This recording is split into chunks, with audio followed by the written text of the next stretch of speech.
আসসালামু আলাইকুম রহমতুল্লাহ। আমরা অনেক সময় মানুষের প্রশংসা পাওয়ার জন্য কাজ করি। কে কি বলবে, কে আমাকে পছন্দ করবে, এসব নিয়েই বেশি চিন্তা করি।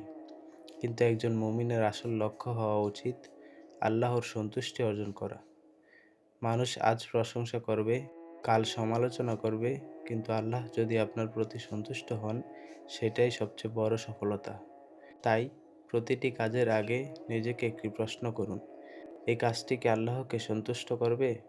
আসুন, আমরা মানুষের জন্য নয়, আল্লাহর সন্তুষ্টির জন্য ইবাদত করি, ভালো কাজ করি এবং সুন্দর চরিত্র গড়ে তুলি। আল্লাহ তাআলা আমাদের সবাইকে তার সন্তুষ্টি অর্জনের তৌফিক দান করুন। আমিন। আল্লাহর সন্তুষ্টির উদ্দেশ্যে ভিডিওটি শেয়ার করুন, যাতে আরও কেউ উপকৃত হতে পারে। ভিডিওটি ভালো লাগলে লাইক দিন। ইসলামিক এমন আরও সুন্দর কন্টেন্ট পেতে চ্যানেলটি সাবস্ক্রাইব করে পাশে থাকা বেল আইকনটি অন করে রাখুন। আল্লাহ আপনাকে উত্তম প্রতিদান দান করুন। আসসালামু আলাইকুম ওয়া রাহমাতুল্লাহি ওয়া বারাকাতুহু।